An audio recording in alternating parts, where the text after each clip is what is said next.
uktiv uberedet atal ala machane laila. Yarad Haman alav. Vous voyez quand comment on appelle le tal en français? La rosée. Quand la rosée s'est posée, alors le man s'est posé dessus. Uktiv veyatsa ha'am velaktu. C'est écrit que le peuple est sorti pour ramasser. Uktiv château ha'am velaktu. Château, ça veut dire apparemment ils se sont éloignés, comme la chute Bamaim pour une cruise avec un bateau. Il y a un verset qui dit encore une fois que le tal et le man qui s'est posé dessus, c'était à l'intérieur, dans le sein même de l'encampement. Mais il y a un autre qui dit que ils sont sortis en dehors du Machane apparemment pour recueillir le man. Qu'est-ce qui se passe? Alors la Gemara explique Tzadikim yarad al petach batehem.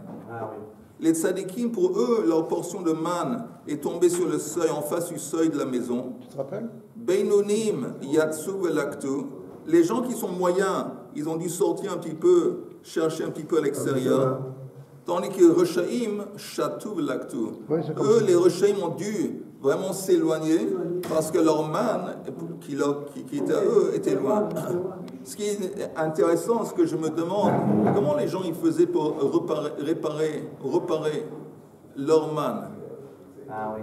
C'est bizarre, comme je n'ai pas de réponse. Reconnaître, oui. Qu'est-ce qui empêche quelqu'un de dire, bon, en fin de compte, ça c'est mon man, et l'autre, il n'y avait pas une adresse sur le man. Peut-être qu'il ne le voyait pas. Ah, peut-être. Peut-être que tant que c'était pas la scène, il ne la voyait pas. C'est une question, essayez de vérifier, c'est intéressant. Ktiv, lechem. Alors, ce qui veut dire qu'il y avait des réchailles pour monsieur. Bien sûr. Mais tout ça, c'était relatif. Mais oui. Ktiv, lechem, uktiv, ugot, uktiv, tachanu. Il y a trois expressions qu'on retrouve dans le contexte humain. Un, le pain. L'autre, des gâteaux. Et troisièmement, ils ont dû boire le man pour préparer du pain. Alors, la Gemara, encore une fois, demande Hakeitsa, comment est-ce qu'on harmonise entre ces différents termes de man. Tzadikim, lechem. Pour les tzadikim, ils recevaient leur man, pas seulement à portée de main, mais étaient prêts à manger. C'était déjà du lechem.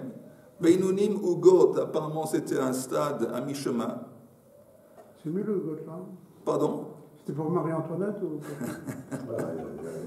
Reshaim tachanu berechaim. Et les Reshaim ont dû broyer pour le transformer en quelque chose de mangeable. Encore une fois, le man c'est comparable à la parnassa en quelque sorte. Et en quelque sorte, aujourd'hui on vit dans un Esther Panim, mais à l'époque où il n'y avait pas de Esther Panim, encore une fois on voyait que la parnassa, le manger, c'était vraiment en fonction de ton niveau spirituel. Voilà. Pas seulement où ça se trouvait, mais comment ça se préparait, et si c'était disponible ou si c'était prêt à manger. Odacho b'meducha. C'est écrit aussi que meducha c'est comme comme on va broyer avec un mortier. Amar Rabbi Yuda Amar Rabbi Item Rabbi Chama Rabbi Chanina Melamed sheyarad lehem l'Israël im haman tarshitei nashim. Apparemment on apprend de là. C'est quoi tarshitei nashim? C'est pas des bijoux, c'est du parfum. Des parfums que les femmes mettaient, parce que le mot meducha, je ne sais pas, le mot meducha, à l'époque, on préparait les parfums avec un mortier. Alors pourquoi la Gemara parle, la Torah parle, en parlant du man, d'Achob meducha, c'est une allusion au fait, et ça aussi c'est intéressant, qu'est-ce que ça veut dire exactement, mais qu'avec le man, il y avait aussi des parfums pour les femmes. Ken? Sheyarad lehem l'Israël imaman tarshitei nashim. Davar shenidoch b'miducha. Encore une fois, quelque chose qui se prépare, qu'on broie dans un truc, c'est les parfums. Quelle est l'idée? Je sais, j'ai aucune idée. Quelle est l'idée, ce lien entre les parfums, le parfum des femmes et le man?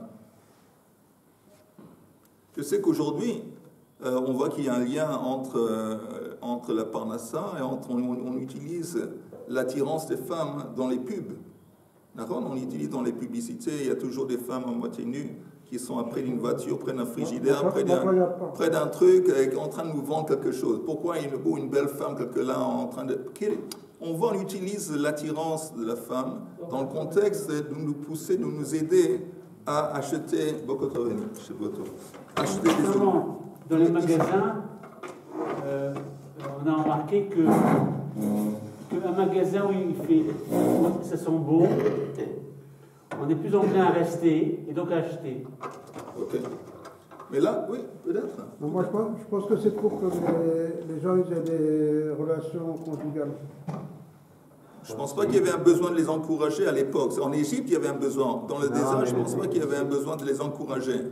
Ben, ça aide toujours. Ça aide toujours. Même de nos jours, alors, faut dire qu'il n'y a pas de... Non, pour la femme, je pense. Mais il faut aussi renouveler toute la population qui va mourir dans le désert avec d'autres... Oui, mais encore une fois, qui te dit que les hommes... Et tu sais, les hommes, c'était des hommes, les femmes, et des femmes. Et il y avait une envie sexuelle à l'époque. Et aujourd'hui, il n'y a pas de parfum. La femme... Qu'est-ce que ça veut dire? De nos jours, en 1783, en gros, c'est du parfum. Oui, alors. Alors, mais moi, j'essaie de comprendre quel est le lien, qu'est-ce que ça nous enseigne quand les sages nous annoncent qu'avec le man, il y avait aussi des parfums de femmes. Je n'ai pas de réponse. Il y a peut-être pour les hommes, la nourriture, c'est important. Les femmes, il n'y a pas toujours que la nourriture qui est importante. Il y a la présentation, la façon dont ils se présentent. Leur esthétique. Ouais. Il y a des femmes qui ne mangent pas. Je connais des femmes qui ne mangent pas. Elles grignotent. Quoi? Elles grignotent. Oui, elles grignotent. C'est pas des... Il y en a beaucoup, des femmes. Par contre, c'est important pour elles qu'elles soient belles, qu'elles soient parfumées. C'est pas pour elles. Rachid dit que c'est pour le mari. Regardons le Rachid. C'est toujours une bonne idée de regarder le Rachid. Rachid qui dit... À droite ou à gauche?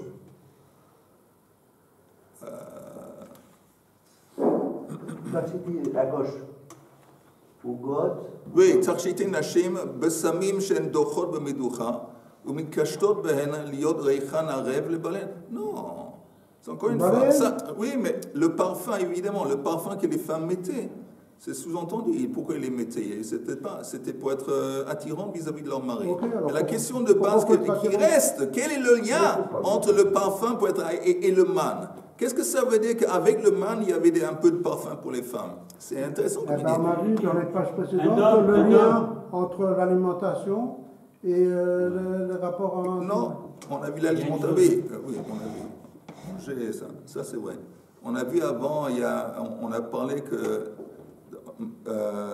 il y a l'idée, le terme de manger, on le retrouve aussi dans le contexte de ça, c'est vrai. Il y a quelque chose d'important, c'est que la nourriture attire l'homme. C'est évident. Oui. Il est évident que une habitation sans nourriture n'est pas attirable, n'est pas intéressante pour l'homme, pour la femme, n'importe. Et donc là, la manne était déjà, en tout cas la nourriture était prête déjà. Oui. Et donc la femme, en tout cas ou l'homme, je ne sais pas qui préparait la nourriture à l'époque, mais cette fonction n'existait pas. Oui. Il fallait la compenser. Donc il y avait un ensemble. Il fallait la compenser. Et donc peut-être le parfum avait peut-être office c'est écrit le bachelou de parole. De réparation, je ne sais pas. Amar Rabbi Chama melamed sheyarad lehem l'Israël imaman tzikei kadera. C'est quoi tzikei kadera? Tavlin le tavshil arev meboussam. C'est écrit encore une fois. Le bachelou, il cuisinait le man de parole. Parole, c'est une espèce de clé, une casserole. Qu'est-ce que ça veut dire? Qu'avec le man, il y avait des épices. Des épices, oui. Oui, ça aussi c'est bizarre. Pourquoi c'est bizarre? Parce qu'on avait dit qu'il y avait une qualité spéciale avec le man, qu'on pouvait retrouver n'importe quel goût qu'on voulait quand on mangeait le man. Mais apparemment, on a besoin. C'est un ensemble. Apparemment, c'est un ensemble. Les épices. Hein? C'est pour parfumer les épices. Oui, j'ai compris. Mais la question que je demande est qu'on avait vu avant que le man, on arrivait à goûter n'importe quel goût qu'on voulait. Donc on pouvait goûter des goûts relevés avec des épices et compagnie. C'était pour les justes, ils avaient l'occasion d'améliorer le repas. On continue. Vehem eviu elav od nedava baboker baboker. C'est écrit qu'ils ont apporté. Ça vient de où? Ça vient de la construction du Mishkan. La construction du Mishkan, on voyait que les gens, ils apportaient des choses, du matériel pour construire les kelim. C'est écrit Vehem eviu elav od baboker baboker nedava. Et la Gemara demande Maï baboker baboker. Qu'est-ce que ça veut dire ce double lachon de boker? Ça veut dire tôt le matin. Amar Rabbi Shmuel bar Nachmani, Amar Rabbi Yonatan, Medaber Midavar sheyarad lehem baboker baboker. Ils apportaient des choses au Mishkan qui apparemment se sont présentées à eux chaque matin. On va voir. Mais la Melamed yardu lehem l'Israël avanim tovot ou margaliot imaman. Apparemment, avec le man, il y avait aussi des pierres précieuses qui descendaient. Parce que quand on parle du man, on retrouve le mot baboker baboker. Quand on parle de la contribution du matériel pour la construction du Mishkan, baboker baboker, alors les sages, ils ont fait un lien entre les deux. Encore une fois, c'est à chercher, c'est essayer de comprendre quel est le lien entre... Qu'est-ce que ça veut dire qu'il y avait des pierres précieuses qu'on trouvait avec le man? Alors maintenant, on a une liste, ça commence avec une liste. Il y avait le parfum des femmes, il y avait quoi? Des épices. Il y avait des épices, et maintenant, il y avait des pierres précieuses. Maintenant, on comprend pourquoi vous voulez rester dans le désert. Il a Vous ne voulez fait. pas rentrer dans le pays. Il a fait. C'est écrit que les princes, ils apportaient, ils ont apporté les pierres précieuses. Vous savez que tous le Midrash qui dit que les princes, ils ont dit, bon, on va attendre pour voir ce qui est nécessaire, on va attendre que le peuple il contribue ce qu'il va contribuer, et ce qui reste, nous, on va contribuer. En fin de compte, tout ce qui restait, c'était quelques pierres précieuses parce que le peuple avait tout contribué auparavant. Il mettait ces pierres précieuses Sur dans le Mishkan. Roshana Mishpat. Roshana Mishpat et sur le Ephod. Tana, Nessiim Mamash. Quand on dit Nessiim, il y a une opinion qui dit que c'était Mamash. Nessiim en hébreu, c'est aussi des nuages. Des nuages. Pas seulement des princes, des nuages. Ça veut dire quoi? Encore une fois, que ces pierres précieuses ont été apportées par les nuages.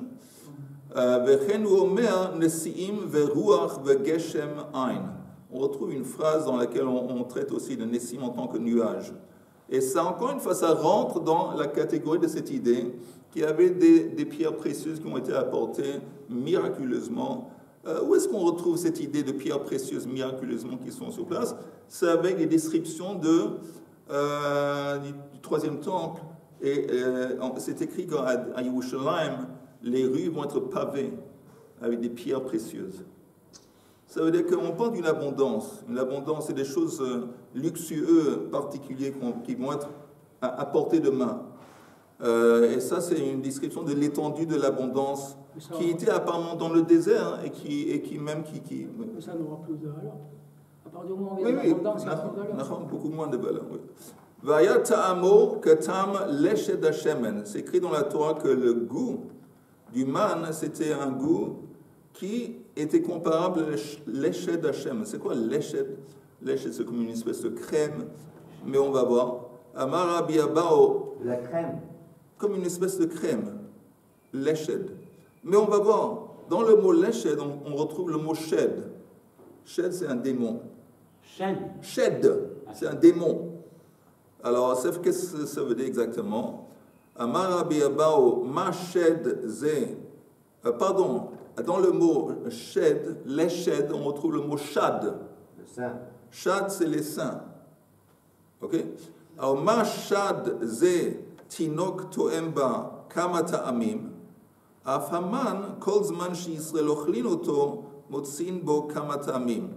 Alors, apparemment, de la même façon que le lait qui sort du sein de la femme, le bébé arrive à retrouver plein de goûts différents. Alors la même chose encore une fois avec le man. Et que il y a ceux qui disent l'éched mamash. C'est quoi le shed mamash? Maintenant on arrive au démon, shed, pas shad.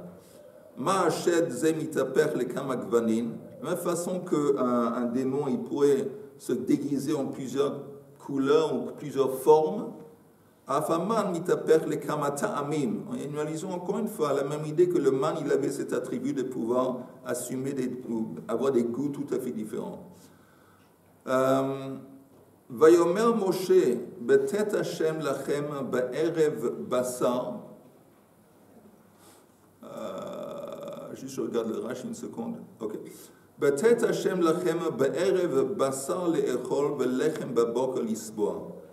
C'est écrit dans la Torah que Kadosh Baruch Hu va vous donner, selon Moshe, le soir de la viande à manger et le matin du pain qui va vous rassasier. Ve'lechem ba'boker lisboa.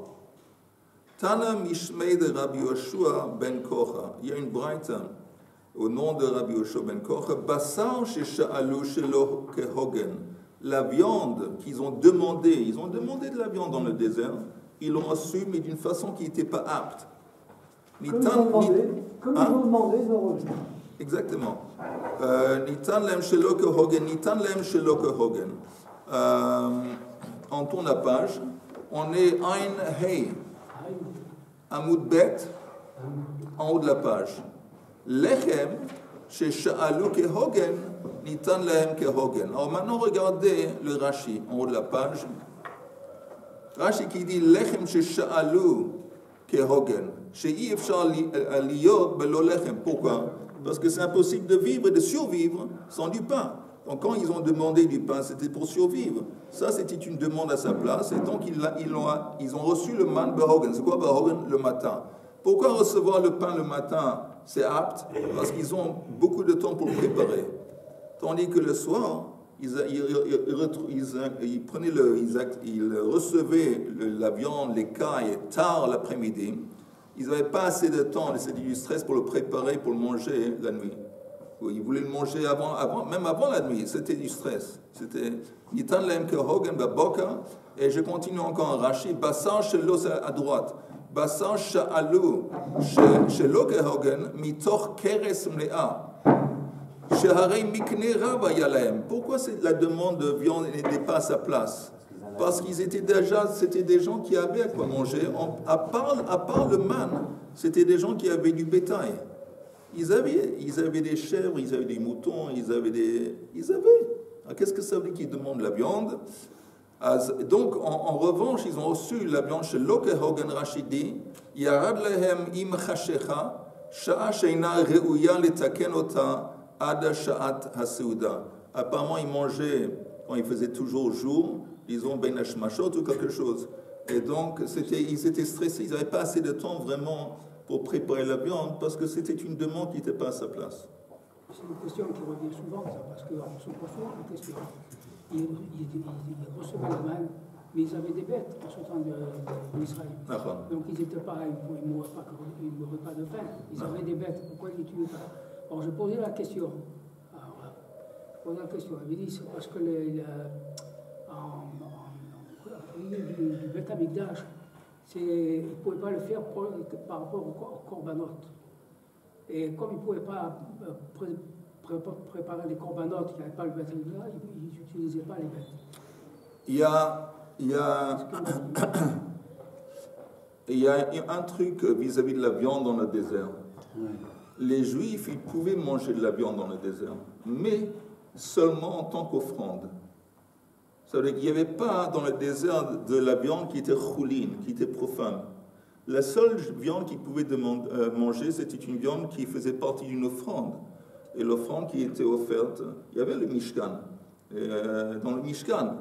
Mais en attendant, la viande aussi, c'était une source de lait, de laine, c'était des biens, c'était de la richesse. On vient de voir maintenant dans Parashat Hashavua, avec la tribu de Reuven et de Gad et Chetzi Menaché.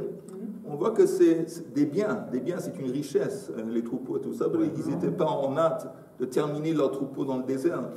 Il y avait énormément de gens. Oui. Comment ils pêchaient les moutons et les chèvres? C'était de la rocaille et du sable? Bonne question, je ne sais pas. Aucune idée. Ouais. On continue. Hayman de itle seudata lo lachlei ela beyamama. Mais il dit attends, mais on te dit que tu peux seulement manger si tu as un repas pendant le jour. Alors comment ils arrivaient à manger la viande? La viande, ça tombait l'écaille tard l'après-midi. Comment ils arrivaient à manger la viande? Et la réponse est que Ein Yamama. C'est quoi que Ein Yamama? C'était comparable au jour parce que c'était à la lumière des Avukot, Rachidi. Il y avait des lampes. Donc ils mangeaient ça dans la lumière. On a vu avant que ça ne se fait pas de manger dans l'obscurité. Ils mangeaient dans la lumière, pas du soleil, des lampes d'Avukot. Une petite question. Oui. La Torah nous enseigne qu'il faut manger la viande que le soir. Or, à l'époque, on vit tous les médecins te diront que manger la viande le soir, c'est lourd pour la digestion. Oui. Où c'est que c'est écrit dans la Torah? C'est écrit que la viande, ça tombait. Les cailles, ça tombait tard le jour. Alors, c'est vrai ce que tu dis. En fin de compte, ils savaient qu'ils mangeaient la viande le soir. Et tu as raison que c'était... Aujourd'hui, on dit que c'est... Mais tu sais, il faut juste préciser que nous, on n'est pas très actifs au niveau physique. On ne travaille pas dans les champs, on n'est pas chose. À l'époque, les gens qui étaient actifs au niveau physique, le fait qu'ils mangeaient de la viande à 7 heures du soir, ce n'est pas ça qui va les nuire. Pour nous, on est tout le temps assis, la plupart de nous, souvent assis en train de rien faire, alors c'est... Ok. Kein yamama kamrinan. Amar Rav Acha bar Yaakov, Batrila hayu Israël domin ketarnegolim, shemenakrin be'ashpa. Au début, on mangeait comme des poules qui mangent qui picorent dans un quoi? Hein? Dans les ordures. C'est comme on était avant à Israël dans le désert, il s'était comparé à des poules qui mangent, qui picorent dans des choses. Ad sheba Moshe vekava lehem zman seuda. Jusque Moshe est venu et il a dit, qu'est-ce qu'il a dit? Il a dit ce verset qui apparaît dans la Torah, que Vayomer Moshe betet Hashem lachem ba'erev basar le'echol ve'lechem ba'boga. Il y avait des repas à l'heure fixe. Et ça, c'était une invention de Moshe Rabbeinu. Ok, alors c'est écrit à Bassar Odeno Ben Shinehem. Quand, en fin de compte, c'est écrit dans la Torah qu'il y avait un comment on appelle ça? Une magefa. Une épidémie. Oui, une épidémie de viande. C'est quoi? Les gens, ils ont commencé à manger, ils n'arrêtaient pas à manger. Ils sont morts. Ils sont morts de cette viande. Il y avait un excès. Il y avait trop de viande, en fin de compte. Il y a un abus. Alors, c'est écrit, Habassar Odeno Ben Shinehem. Il y a un verset qui dit que la viande était toujours entre leurs dents et ils étaient morts. Urtiv, il y a un autre verset qui dit Ad Chodesh Yamim, qu'ils mangeaient, ils étalaient la viande pendant un mois. C'est-à-dire qu'ils n'étaient pas morts le moment qu'ils mangeaient la viande. Alors, comment est-ce qu'on harmonise entre ces deux versets? Hakeitzad, Beinunim le altar metu. Les gens qui étaient Beinunim, eux, ils étaient morts de suite. Ils mettaient la viande ils étaient morts de suite. Et ceux qui étaient Reshaim mitzta'arin ve'olchin ad chodesh yamim. Ils souffraient. Ils étaient dans un état de souffrance pour un mois. Ils mouraient après un mois. Alors, tout ça, c'est très dur.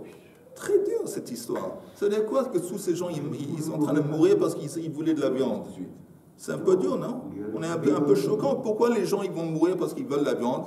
Une interprétation, à part le fait qu'ils ont demandé, comme on avait dit avant chez Locke et Hogan, ça veut dire quoi que tu demandes à Kadosh Baruch Hu, et tu respectes en plus, que je veux la viande, et tu as de la viande, tu as du bakar. C'est-à-dire que tu es en train de demander, quand quelqu'un est en train de demander, ça s'appelle motarot. Motarot, c'est du luxe ou des choses qui sont en plus. Et dans sa vie, quand il poursuit des motarot, normalement, c'est malsain. Normalement, c'est malsain. Si nous, on vit dans une société où on s'habitue à trop manger, beaucoup trop, on pourrait se contenter facilement de manger, je ne sais pas, la moitié ou le tiers. Mais on s'est habitué à manger énormément. Alors, cette habitude, c'est un petit peu dans ce qui est écrit dans la Torah. À force de manger énormément, on a des maladies, on meurt. Ça, c'est une explication. L'autre explication est que, je vous ai dit avant que la viande qu'ils mangeaient, ils mangeaient en tant qu'offrande. Maintenant, eux, à force de manger beaucoup de viande, il y avait des fois, une offrande, ça peut seulement subir la shrita à l'intérieur du machane. Le machane shrina ou machane levia. Mais eux, ils le mangeaient en dehors. Manger une offrande en dehors du machane, c'est chayav mita. Alors, c'est une autre explication pourquoi ces gens, ils mouraient. Parce qu'ils prenaient cette viande, ils le mangeaient, c'était la viande qu'ils étaient censés de manger dans la kedusha en tant qu'offrande, ils le mangeaient en dehors du machane. Et ça, c'était chayav mita. Donc, il y a deux explications. Oui, allez. Alors, je dis qu'il ne faut pas oublier qu'ils étaient dans le désert. Il fait très chaud, même s'ils étaient protégés. Et ce n'est pas conseillé quand il fait chaud de se bourrer. Il faut manger, surtout beaucoup boire et manger très peu. C'est ça le problème. Vayishtechu, Amar Reish Lakish. Al tikre vayishtechu, ela vayishchetu.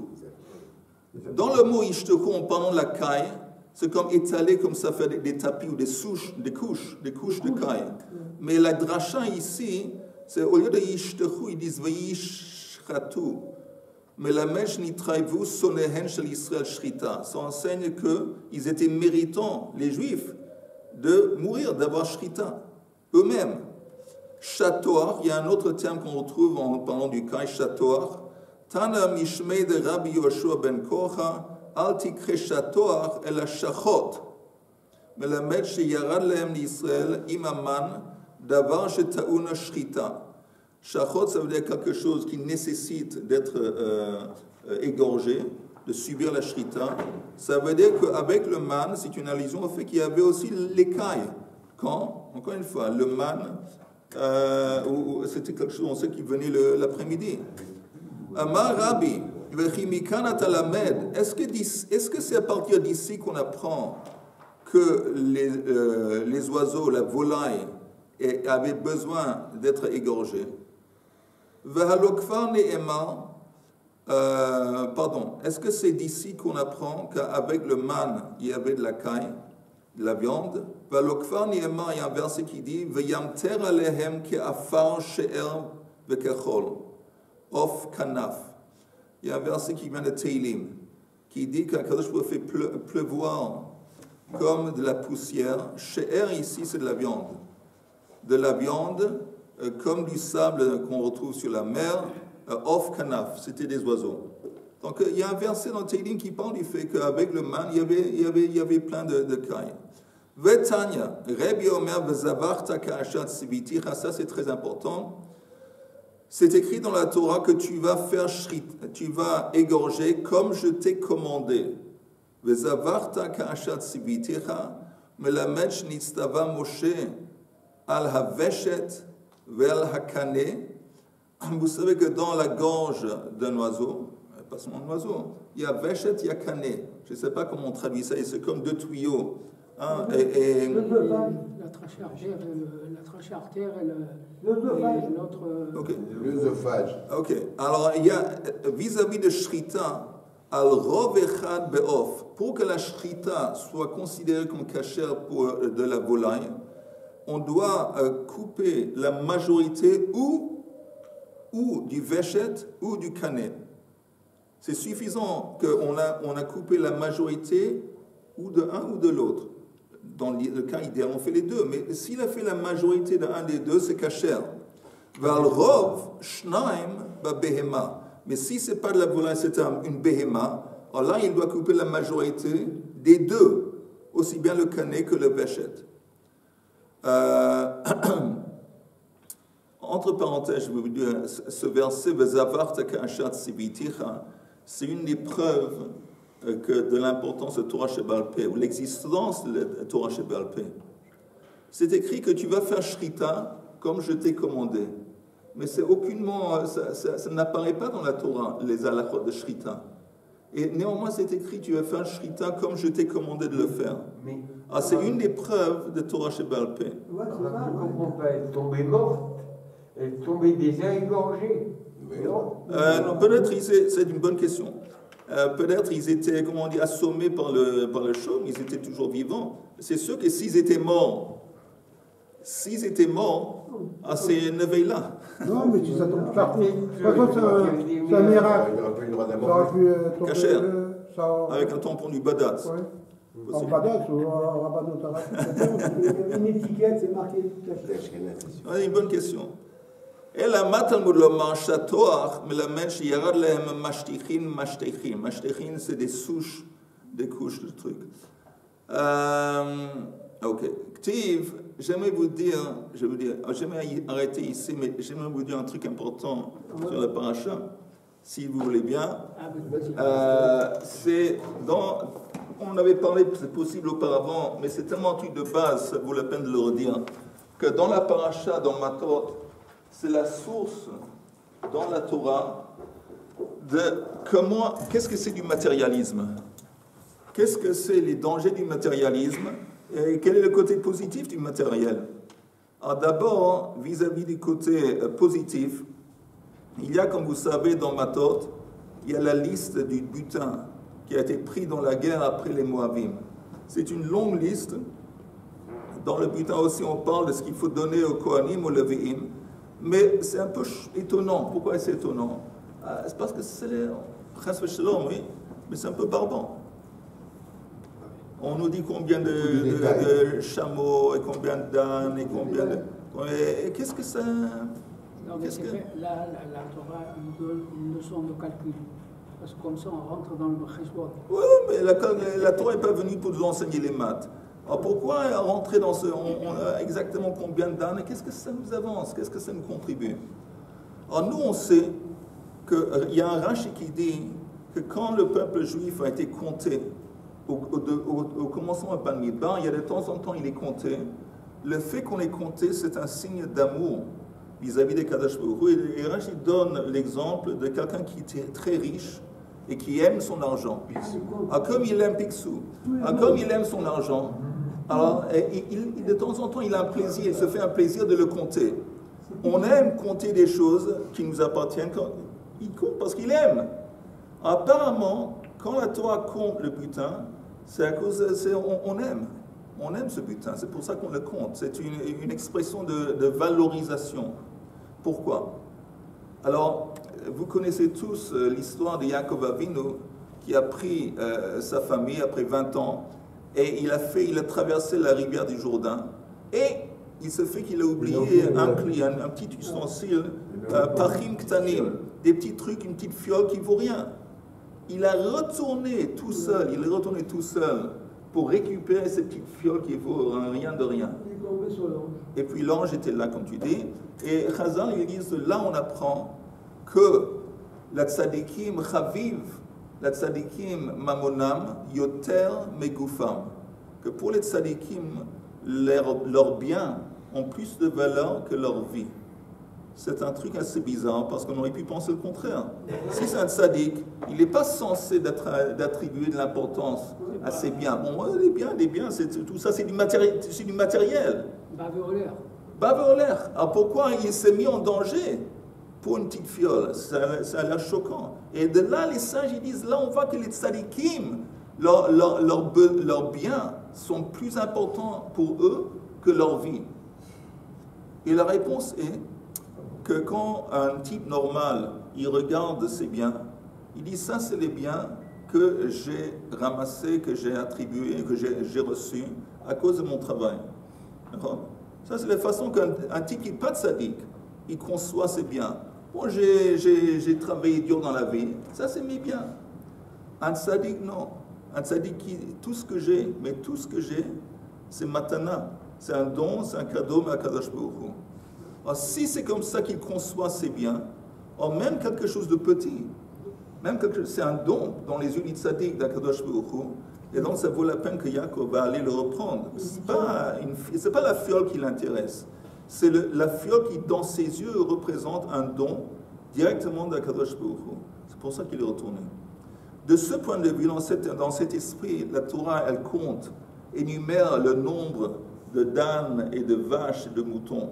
Parce qu'ici, on est conscient du fait que tout ce qu'ils ont reçu après cette guerre, c'est un cadeau d'Akadosh Baruch Hu. Donc, c'est pour nous enseigner que c'est important. C'est pas stam que j'ai un 3 pièces ou j'ai un divan comme ça, un divan petit. Chaque chose que j'ai reçue, c'est fait à mesure qu'Akadosh Baruch Hu me l'a donné personnellement.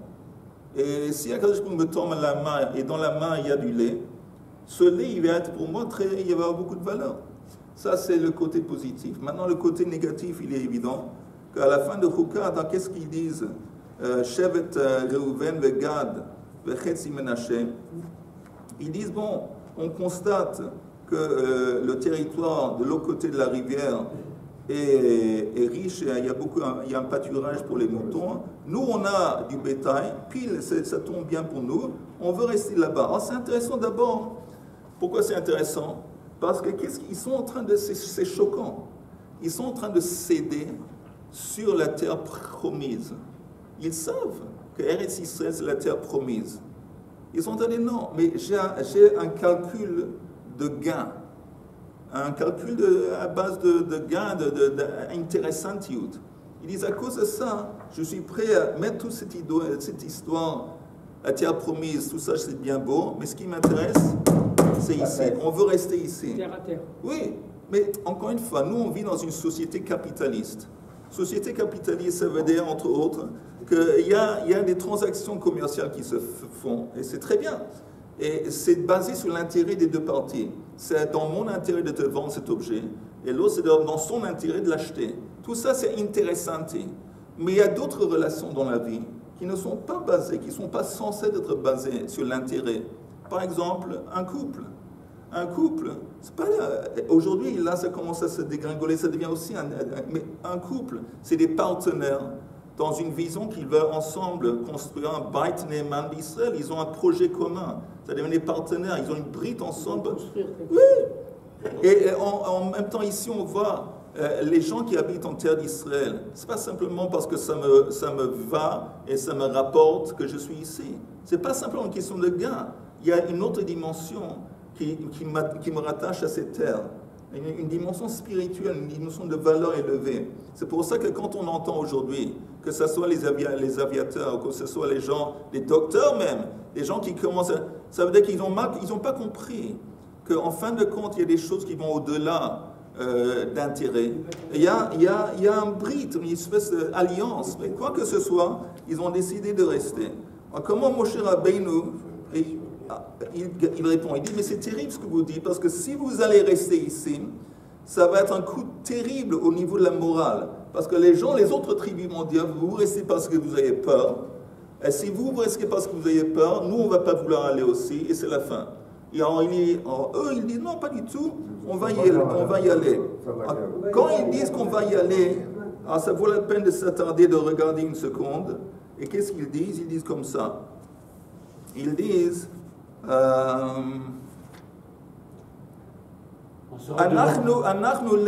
disent,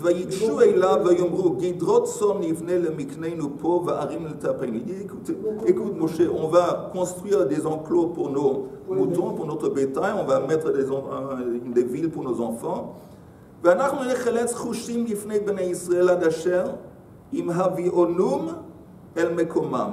On va partir à la tête de l'armée, jusque nous, on va les aider à arriver à leur place. Vayashav tapeinu ba'arei mivtzar mipnei yoshvei haaretz. Lo nashuv el bateinu ad hitnachel bnei Israël ish nachalato. Ils disent, bon, c'est bien ce qu'ils disent en fin de compte. Ils disent, t'en fais pas du tout, on va aller à la tête de la bataille, de l'armée. On va pas rentrer chez nous tant que nous, on n'a pas aidé à Israël d'hériter leur terre. Comment Moshe Rabbeinu répond, et ça vaut la peine de regarder dans le verset, c'est incroyable.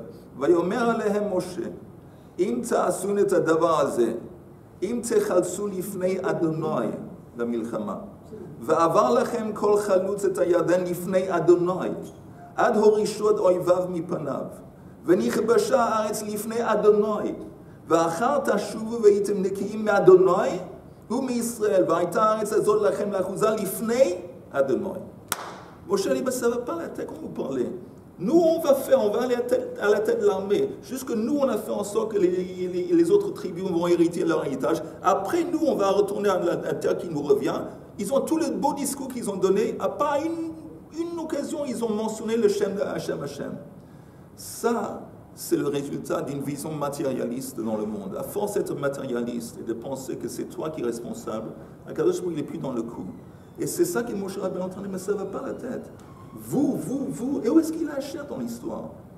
Et il dit en plus, la victoire, ce n'est pas vous qui allez assurer la victoire. Et il dit, c'est